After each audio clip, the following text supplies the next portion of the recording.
Hello, welcome to Papi Approved Movies. My name is Papi. And I'm Natalie. In our podcast, we'll review and critique my favorite PG-13 movies. Movies that I wasn't allowed to watch until I turned 13. Every other week, Natalie and I will watch a new PG-13 movie. And we'll see if Papi's movies live up to that hype. Which, of course, they will. Today we're going to be watching... Hey guys, we're recording a pod. Sorry, Dad, but we're taking over. Not again. That's right, Papi. We're here to stay. You second-rate host of your own podcast. Get out! Scrooged suck, and we don't want our listeners to have to listen to an episode on it. We're here to review a way better Christmas movie. Elf again? Nope. Mom wants to review It's a Wonderful Life. And of course, it's not rated PG-13. That is a better movie, Dad. Et tu, Natalie? Look at me. Sure. Look at me. Sure. I'm the captain now. Today we're going to be watching It's a Wonderful Life.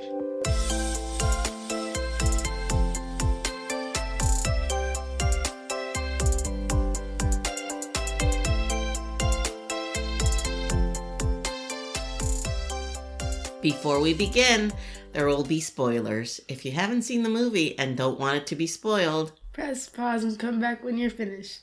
Now, Mommy, tell me the deets on this movie. It's a Wonderful Life came out in 1946 with a runtime of 2 hours and 10 minutes. It's streaming on Amazon. It was written by Francis Goodrich, Albert Hackett, and Frank Capra, and directed by Frank Capra. The main stars are James Stewart, Donna Reed, and Lionel Barrymore. Fun facts. This is the oldest movie we have seen on Papi Approved Movies. It's 78 years old. Almost as old as Papi himself. Oh, sick burn. So what did you guys think of the movie? I liked it. I really enjoyed this movie. I don't know if it's one of my favorite Christmas movies, though. To be honest, I wasn't too keen on watching it because it's black and white and I thought it was going to be boring. And I've seen snippets, but not the whole movie before this time. So you've never seen it before? I've seen like parts of it, but never the whole film in completion. And I loved it. I thought it was really great. It had a good feeling after it. Warmed your heart. How about you, Sophie? I liked it. I thought it was cute, but I was sad. I wanted George Bailey to get all the good things happening to him, but everything kind of went wrong for him when he tried to help everyone else. Yeah. What do you think, Matt, before we move on to that? It was alright. I have a fun fact. Okay. So it was originally a story written by Philip Van Doren Stern, and it was originally titled The Greatest Gift in 1939, but it failed to get published. So what he did was that he printed it as a 21-page Christmas card that he sent out to his friends, and it was discovered by the RKO Pictures producer. It actually got sold to Frank Capra's production company by this producer. So that's how it started as a film. I wonder if you can find that 21-page card. Like, if you can give that card to people. I don't know. I don't know if I would have had the power within to read all that for a Yeah, Christmas card. How many people would sit and read a 21-page Christmas card? Well, this is back in the old days, you know? People don't have things to do with their lives. Their attention spans are long. They have work. Well, Yeah. yeah, but they don't have short attention spans. They don't have can the internet. actually read stuff. It's common to read things. That's true. But a Christmas card, you wouldn't commonly think of that as being a super long message you put time into. I just received a Christmas card today, and I only looked at the pictures. I didn't read the words. Yeah, so it was sent out in 1943, and it was unpublished until 1944. So it took a year of people like really reading it and liking it and encouraging them to make it into a film. What That's if pretty Christmas cards used to always be like 5 pages long? No. Well, even if it was like a message, this is like a fully self-contained story with characters and everything. What, did he give it to other people, or is it just one person he sent it to? No, he sent it out to a bunch of friends. And it... Well, I guess if you send it to friends, you're like, hey guys, look at what I worked on forever. It Like, didn't really work out, but his like... buddy Tim's like, they made a movie. I never even read it. Was it that good? I didn't even know. Yeah, exactly. And I don't, this fact I don't know, but I know that the RKO Pictures producer that saw it, I don't know if he was One of the friends. one of the friends or if a friend showed him the card and then he discovered it. You know, there was an abridged version of the movie. It was about 25 minutes shorter. And then we're like, should we watch the abridged version? The real version's 2 hours and 10 minutes. Abridged version's like an hour and 45. And we're like, we decided to watch the full version of the movie. But you said you knew something about the abridged version being different? Well, the abridged version just cuts out the whole sequence of if George was never born. Like the whole sequence of him running through the town and seeing how everyone's been poorly affected by his non-existence. Him at the bridge, and then it cuts to, like, right after he's come back from the future and when he and Clarence share last few encouraging words. And then it continues to the end. All right. I don't know if... I'm happy we watched the full version then. Yeah. Yeah, you know what? It didn't feel extremely long. I enjoyed it. Yeah, I didn't think it was too long. Did you guys feel it was long? Yeah, a little bit, but it was kind of just going through basically his life, so I think it made sense. It dwelled on the most important parts and the various sacrifice, which was important for, you know, the ending dream sequence to see that all this did matter. Yeah. I felt it was like the format was kind of similar to La Vida es Bella because it was like the movie was split in half. Yeah, I could see that. Like it went his like whole early life and all this, and then it like kind of shifts. Like the movie kind of shifts. What do you rate it, Nance? I rate it a 5 stars. A 5 stars. Okay, what do you rate it, Sophia? I give it 4. Nat? I think I give it a 4 stars too. Okay. Give it like a 4 as well. 4.5 maybe, but mostly a 4. Who's your favorite character? I like the taxi driver. Was it Ernie or Bert? So there's a Bert and there's an Ernie. One's the taxi driver and one's the police officer. Mm-hmm. And then I looked up to see if Sesame Street used their... And they said no. They're based on something else. They're liars. Well, maybe it was like subconsciously they watched this movie. Come on, they were like a pair throughout the movie. And they do name them Bert and Ernie at one time. Yeah. Yeah, that's when I only realized. Once. Like if I thought of Bert and Ernie, I wouldn't think of this duo. Well, yeah, that's because you were born after. Yeah.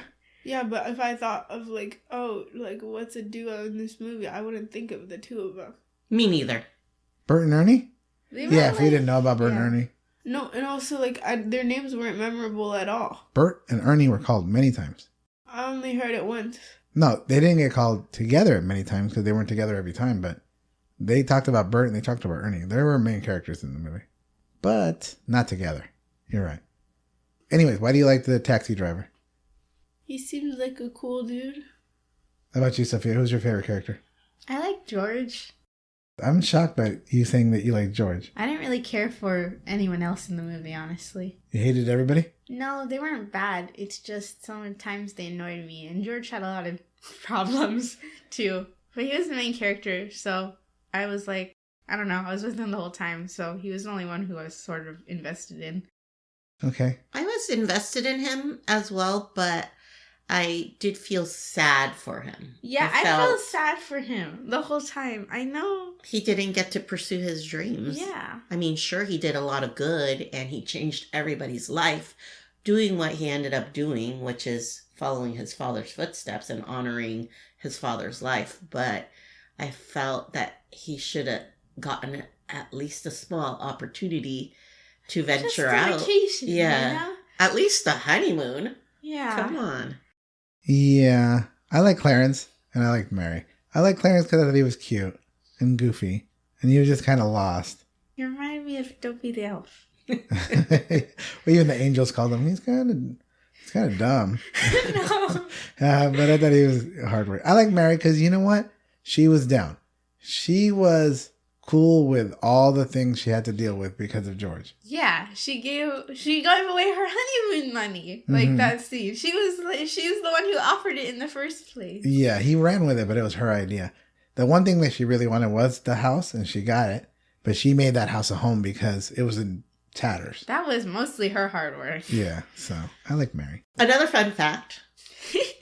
sprinkled it all the way through. So when Mary and George went down after the dance, and she looked at the tattered old house and kind of was saying that she threw a rock at the window. Yeah. And there was a stuntman waiting to throw a rock to actually break the window. But she broke it herself? But she broke it on the first try. Because I guess she was a baseball player in high school, so she had a good arm. So she didn't need the stuntman. You can see that it does break when she throws it, but you know, I didn't know that was like I'm like, you go. Practical effects. Which characters did you like the least? George Bailey. I thought George Bailey was unlikable. He's punching people. He's like smashing people around. He's like yelling at people.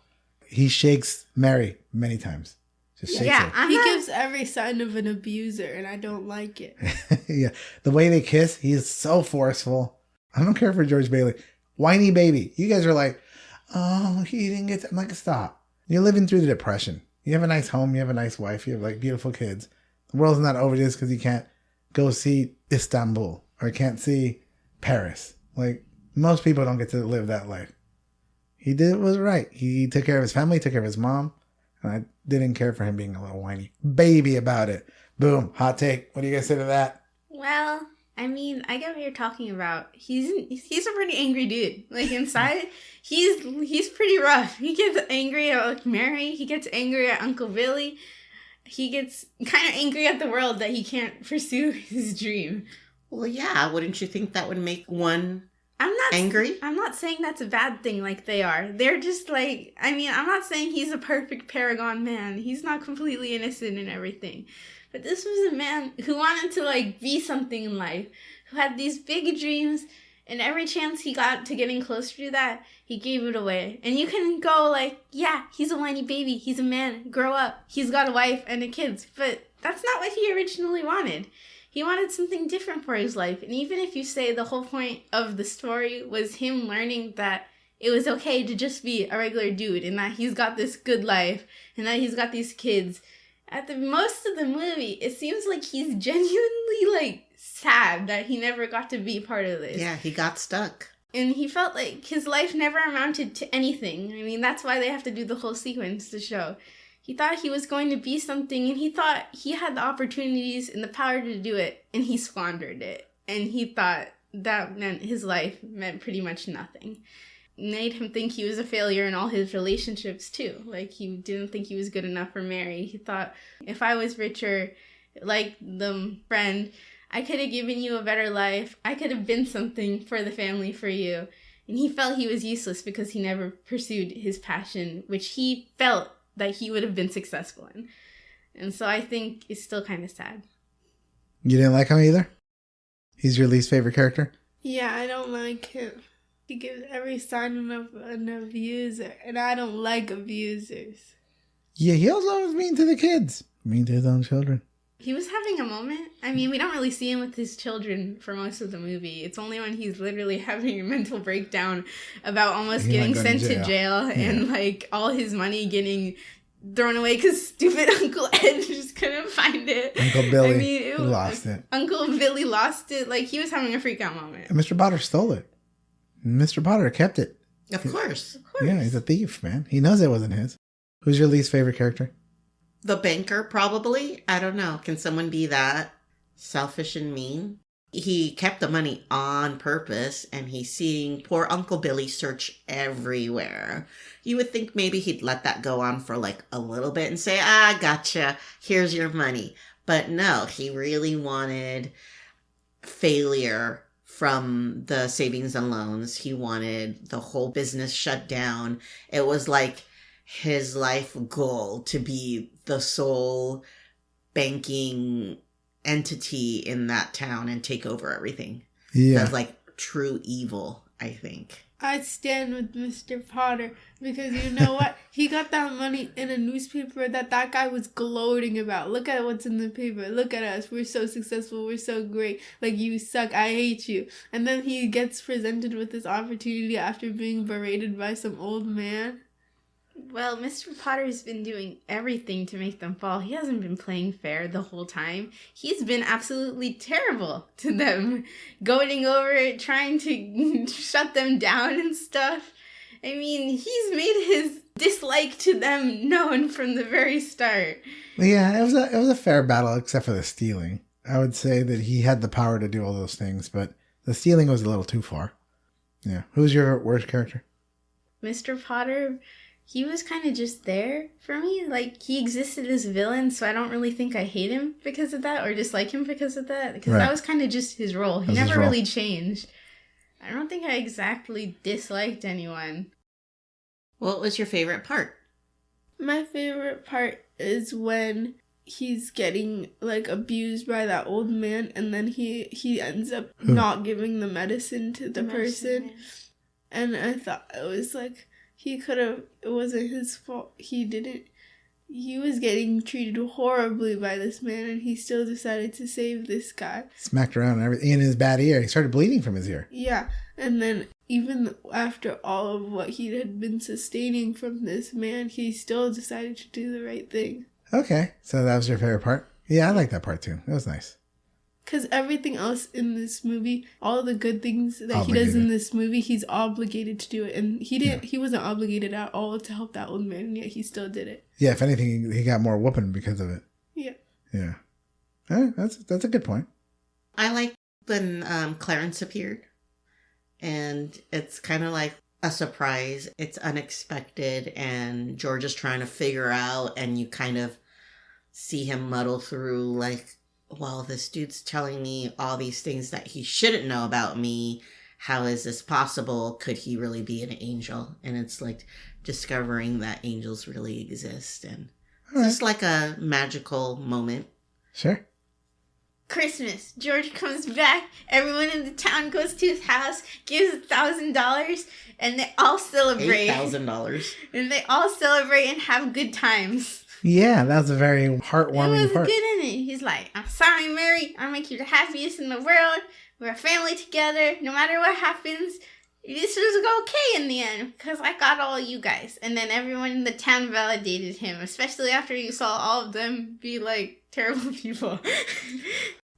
That was going to be my favorite part. But my favorite part is when they're dancing and the floor starts to retract and they're just so oblivious. They're like in this bliss of dancing, and they're dancing. They look really funny dancing because it's the old school, like, what was it? Charleston. The Charleston. And they were just into it. And then they fall in, and it's just so funny. And then everybody's like, all right, let's jump in. And so the fact they kept in. Dancing. Yeah, that was good. I mean, they're in the water. They were still dancing, right? Mm-hmm. Yeah, because they wanted to win the competition. And then everyone started jumping in afterwards. It was kind of like, I don't care. Like, we're going to keep dancing, Mary. And then they did. I thought that part was funny. Fun fact. This actual gym with the floor that opens up actually exists. It's the Beverly Hills High School, and it's still being used today. All right. What is one thing that you would change about the movie? I would say that the one thing I would change about the movie is the courting of Mary. It seemed like he really wanted to be with her, but then he didn't want to be with her. And so, like, he was kind of like in love with her, but he kind of didn't want to go for it. I thought it would be nice if the first time they met was that dancing night and they went and walked on the moon, and then they still ended up staying together. But it looked like he didn't want to be with her afterwards, and he wasn't with anyone else. So that's the only thing I would probably change. How about you guys? I would make him less of a horrible person. Because he is the hero of the story, right? We're supposed to feel bad for him, but, like, I don't feel bad for him at all. He's just not a very good person. I heavily disagree with this. His anger and his abuse, I mean, that's not good. It's not good. I don't think anyone's gonna look at that and be like, wow, that's a good part of George. But I think it's, like, important to what he was. It was just a constant show of his dissatisfaction with his life. He doesn't need to be a complete saint for you to sympathize with him. And even if some people, like you or Dad, don't really care for him, like, so many other people kind of still found it a sympathetic type of role. I think this kind of added to show, like, just how conflicted he was inside and how he wasn't this paragon hero. He didn't want to do this. He wasn't exactly the perfect straight guy. He was kind of obligated to do this. He didn't really want to do this. It was almost unwilling. You know, I would agree with you, but it being a Christmas movie and the parallel to like Jesus' life, right? So he sacrifices himself for the savior of the people. I mean, you do see that, right? There is like a comparison to Jesus, but Jesus would do it willingly. He went forward. He didn't seem to be crying about it every time. Well, George isn't Jesus. He's No, a exactly. man, and he gets helped by the supernatural itself. I agree. He's aided by angels. That's already lower than God. He's immortal, getting divine intervention help to help him see how lucky he is so he can be more godly in his mindset. I agree, but if you see that they were trying to compare him to that situation, then why wasn't he just a little bit more either willing or understanding and a lot less whiny about it? That's what I'm saying. I don't think he was the kindest person. I honestly think if you're going to have a Christmas movie and make parallels to Jesus' sacrifice and the sacrifices he did throughout his life, from the moment he was a boy and he destroyed his hearing by saving his brother, all the way until the end, where he almost goes to jail, but the town saves him. I don't know. I don't think so. What would you change then? Other than disagreeing with your sister? Nothing. It was fine. It was perfectly fine. How So about why you? didn't you give it a 5 stars then? Because it could be fine, and I could have thought the plot was fine, but it wasn't, like, amazing to me. None of the characters other than George really stuck out to me, and I didn't really care for most people in the movie, even if I thought the plot was pretty alright. I would have had them go on their honeymoon. I would have given George a little piece of the sweet life, you know, having them go to, I don't know, the Bahamas or something crazy like that, and come back, and then all the turmoil begins. It cheapens the victory, Mother. I guess, That cheapens but the victory. I'll let the guy live it up a little. I see Mommy's point though, because then how can he be so depressed if you never knew what good things were? If his whole life is horrible, then what is he longing for, you know? To get away. Just the possibility of everything he could have been. He had built this grand fantasy in his head. And I guess that's sometimes more enticing than the real thing. That's true. Because you don't even know if it's going to be... He might travel and then hate it and just never want to go and then come back and realize he missed everything. Could this movie still be made today? Natalie, this is your podcast question. What do you think? I think not. Oh, why? Because I think to put someone that shows such signs of abuse towards their family, towards their wife, to have them as a hero, I don't think it would go over well in a new movie. Okay. Because then you're romanticizing someone who has bad, behaviors, and that wouldn't be good for, society in a current movie. Okay. All right. You think this movie can still be made today? I agree with Natalie on that. He is presented by, the angels and by that whole sequence as, this force of good. And his actions are a little harsh. I don't think that's necessarily a bad thing, but I don't think it would go over well with a more modern audience. Yes, the new generations of kids. I do think Natalie's right about that. And also, the scene where Mary loses her robe and he's, not allowing her out. He's playing with her then. And the second it gets serious, he gives it right back to her. I know the scene you're talking about. So she loses her robe. Yeah. She hides in the bushes. For all we know, she's naked. We don't know what she's wearing. Lose her robe. That confused me. It got I stuck on just saw something. He her stepped on the bottom of it and then she ran. But not on purpose. He didn't do it on purpose. No, he just stepped on it on accident. Yeah, then she disrobed on accident. And he didn't give it back because he was teasing. But he wasn't looking at her. He wasn't like, oh, I want to check you out. You're naked. I wouldn't say it was harassment in any way. I say it was because she was begging for it back. She was screaming. She was screaming as loud as she could. I don't know if for that's help. true. Yeah, she was like, if you don't give it back, I'm going to scream. I'm going to call the police. She was doing all this to try and get this back. And he was completely just laughing at her and ignoring her. I do think he was... I don't think she was full on angry or anything. I think she was being playful. I don't think he was fully oh, that's a great thing, but I don't think it was as harmful as that. I think it was teasing. I think he was teasing her, and I thought it was. Yeah, it might be in poor taste if it came out today, though. That would probably get cut. Yes, that would probably be cut. You asked me would this be made today. I'm telling you parts that wouldn't be made today. Yes, I am agreeing with you. Yeah. Nancy, you think it would be made today? I think so. I think it's a part of life. I think a lot of people are pushed into a life of obligation. That's kind of sad. And they learn to live that type of life. I think it it could be made today. There's nothing completely questionable about the characters or how they acted. I think it's totally something that can be happening to someone in today's world. Yeah. Yeah. All right. Does it pass the Bechdel test? Natalie, does it pass the Bechdel test? No.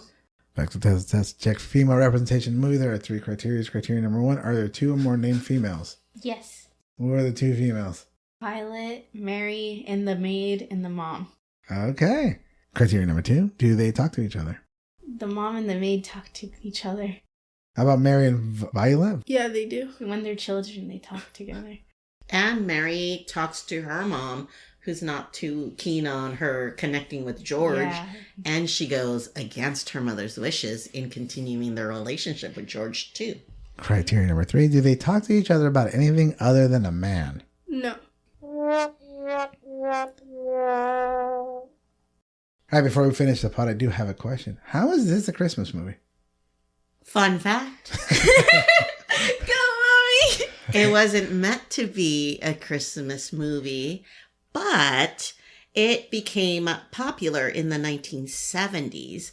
The royalties on the movie became free for any station to play it, and because of the many reruns and the many times that it was played, it became very popular and known as a Christmas classic.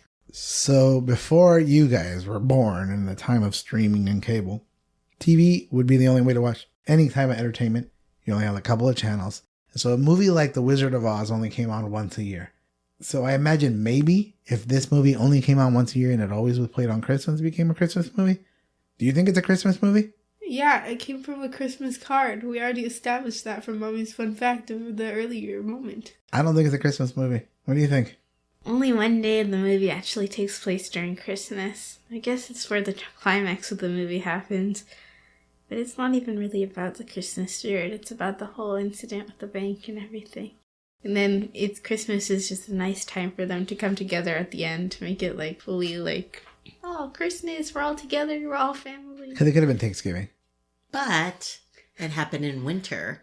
Actually, it was filmed in the middle of summer when there was a major heat wave. Uh-huh. And you could even see George Bailey's sweat on his forehead in some of the scenes. That's funny. But I think just the fact Where that did it the was... smell come from? It was... Asbestos. It was actually another fun fact that I have. Where Isn't is that it? Wizard of Oz? The Wizard of Oz used asbestos. It was actually filmed in the summer of 1946 during a heat wave. To make the snow, they used foamite with sugar and water to transform it into a winter wonderland. That's Yay. pretty cool. So this is a Oh, they couldn't afford to do it in winter. This could have been a 4th of July movie. It could have been a Thanksgiving movie. It could have been any type of movie. I don't think it's a Christmas movie. You yourself said this is a parallel to Jesus. It is, because it's a Christmas movie and it takes place during Christmas. But I don't think it's a Christmas movie. It I think promotes it's a communist Christmas. idealism. Here's another I'm question. telling you. Here's another question. Do you think that you can make a movie about a protagonist as a banker? I thought it was funny that the banker he wasn't like a teacher It was or a banker doctor. versus banker, though. You know? Good banker, bad banker. Big business versus little business. Yes. But still, a banker? You know he's charging It was interest the on all these things. 40s. But it wasn't meant to be a Christmas classic. It's the life... It's the life that it took up. Like, it just became totally popular. Yeah. But you thought During the movie... this season. So you're saying the movie wasn't made with a Christmas in mind? No, it was not. There you go. Although it was did not. come out on a Christmas card. We don't know. Maybe it was more Christmassy during that time. I was listening to a radio station and they said that it is the #1 Christmas movie. It is a classic. To what? Like compared to... What do you mean? Like Home Alone, I think, is like number 4 or 5. I can't remember the order of the movies, but I just know that on this survey or whatever, it was #1. Is this a movie we're going to watch every Christmas from now on? No, that's good enough. It's a little long for my taste. Maybe the abridged version. Yeah, I mean, even though I did rate it a 5, You know, it is pretty long. It Because we is. watch Elf every year, so it made sense that you guys took over the pod This for is Elf. Elsa comedy and relatively like compact. This is like a full length Serious. journey. Yes. Serious, like you get it, you watched it, you let it sit for a bit. It's good, you know. But it doesn't need to be repeated yearly or annually. I don't think so. Or ever. All right, if there's nothing else, no? No, I think we've covered it.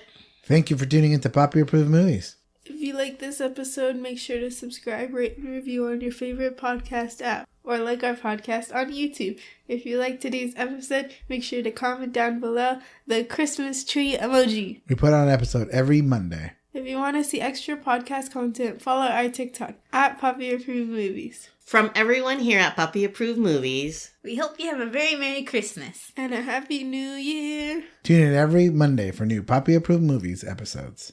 I'm Natalie. I'm Sophia. I'm Papi. And I'm Maniac Mamacita. See you next time. Bye. Bye.